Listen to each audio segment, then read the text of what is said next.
What's up, Mr. Sattiewhite? Hello, class. My name is Miracle Broussard, and I'm here interviewing my site supervisors. How you doing? I'm good. I'm doing well. That's good. That's good. Can you state your name, your profession, and your job title that you hold currently? Absolutely. So I am Mr. James Sattiewhite. Currently, I serve as the principal for Kip Intrepid Preparatory School, and I've been in education now 18 years. 18 years. Going on, Lord. Going on 20. So, who in your life made the most impact? For me, I would have to say my father. I think my father has had the biggest impact. It was because my father kind of changed the trajectory of my life. When I was in elementary school, a lot of my teachers used to say I had ADD, I couldn't work well with others, I was a bad kid. They wanted to put me on medicine, get me tested, and it was my dad who stepped up and told my principal at the time, he was like, no, you're not going to test my son. He was like, he is absolutely not ADHD. I'm going to find ways to advocate and help him. And so he ended up getting me tested for GT. And so back in the day, if you got in gifted and talented, that changed all your classes. So I went from being like in regular classes to like honors classes. I got it put in like French class, German. I was able to go through a magnet school from elementary all the way through high school for language acquisition.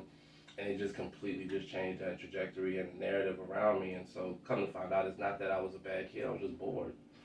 I mean, a lot. That's the story of a lot of our kids. You know, that they're disruptive because they're not engaged. You know, and so, but it was my dad that saw past that. And so he ended up helping me like pick up hobbies to center my mind. Because come to find out, I actually was ADD. But he gave me little hobbies to help center myself. Like I make these for staff members now. Became a huge origami fan, but it helped center my mind and little tips just to center myself and realize I didn't need medicine. And so my dad has had the biggest impact. And he's a man of God, he's a pastor, and so my whole journey in Christianity and just, you know, the standard I have for myself as a man and a leader, I got that from my dad. So that's very important as the black community. Absolutely. Yeah, because quite a few of us didn't grow up with fathers. Yeah. I'm a prime example, but just it's so important to have Absolutely. your father. Absolutely. Your father, just not a father figure, but your father. Absolutely. Third question: do you know your purpose? If so, what motivates you to get up, keep going at it despite the daily challenges? Oh man, that's a great question. I think I do know my purpose, but I think it changes. Yes. I think you have a vision for what your purpose is, and just like us, we're able to evolve. I think our purpose evolves. When I first got into education, I thought my purpose was just to be the best math teacher I could be, right? I wanted kids to fall in love with math the way I fell in love with mathematics. I wanted to, you know, engage them, have them become strong math learners, because I knew that with a strong math background, like the sky's the limit for black and brown kids. And so that was my purpose then. I think as I aged and as I went into leadership, I realized, no, now my purpose is to change the culture of the school. Now my it's not just the kids. I see now from more of a helicopter view, and I think that's what gets me up every single day. And I think being able to bring like a sense of joy into a space, try to be a role model for young teachers. Like I have teachers now that are my daughter's age, and so the same guidance I'm trying to give her, I'm trying to give the teachers in my building. And now it's just not having kids fall in love with math. It's can I create teachers who can make those kids fall in love with math. So the span of your impact has grown. So I think the purpose widens as you evolve. That's what gets me up every day. And I also believe like this is a calling. I was not an education major in college. I was an accounting major. They told me that's where the money's at. It's the fastest track to become a CFO. But then I did a tutoring position at Lily Grove Baptist Church. I did some tutoring, and I fell in love with it. And that's when I realized, like, no, this is the calling God had over my life. In 10 years, I would like to be regional superintendent or superintendent. I think that's where I see myself. I told my leadership team when they finish school next year, I'm going to start my doctorate program and my superintendency certification. So that's where hopefully I see myself in 10 years. Yeah. Hopefully you will. Yeah. You Fingers will. crossed. Is there anything that you regret within the past years? Um. Yes. I think the biggest thing that I regret was not confronting my imposter syndrome sooner. Because as I got into leadership, I had this thing in the back of my head like, can I lead a school? Can I lead adults? I knew I was a rock star educator. Like there was no doubt I could teach a classroom with my eyes closed, but I had this trepidation around could I lead adults? And I think that my one big regret is I would have confronted that sooner. Because I see now, like some of the guys I mentor, they're in their like 28, 29, they're already school leaders. And that could have been my story. You know, I didn't become a school leader until I was 40.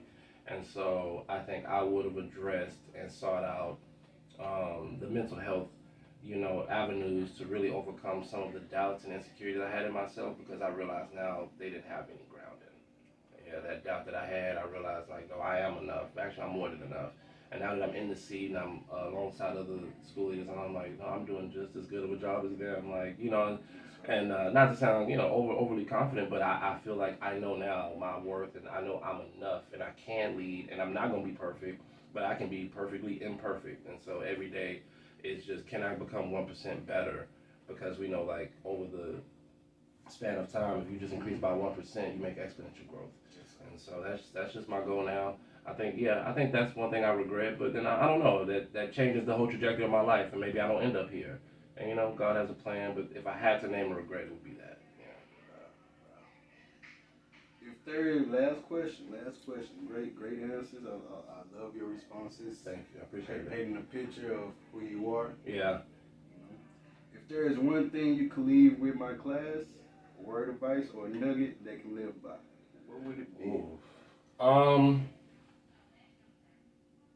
That's a good one. I think, and I say it all the time, my leadership team is gonna kill me for saying this, but yeah, assume the best. Like honestly, I believe that in all we do, if we assume that people have the right intentions, if we assume that people are coming to this space to do what's right by kids, education is a career choice. It's a choice, right? People, nobody woke up one day and was forced to work with children. You got to choose children. You have to want to serve children, and so one thing that has guided me through these last years is like assuming people have good intentions. Their execution might not be perfect, but assuming the best out of people, out of children, I think that's one. And then a big one for me that has guided me is don't take stuff personal. And that's hard. That's really, really hard because we do deal with children in our career. Like it's a heartfelt job. So you lead with the heart when you're in education. So it's hard not to take things personal, but understand that when others do things, you can't own people's actions. You see what I'm saying? Like you can own accountability, but you can't own actions. And so I stopped trying to like navigate how people talk and what they do because all I can do is hold them accountable and follow up. But I try myself not to take things personal, assume the best, and I think the last one, but just be impeccable. Like when you come into a space, represent yourself well. Mean what you say what you mean, be reflective. And always end the day by thinking about how you could have just been, how you can be 1% better the next day.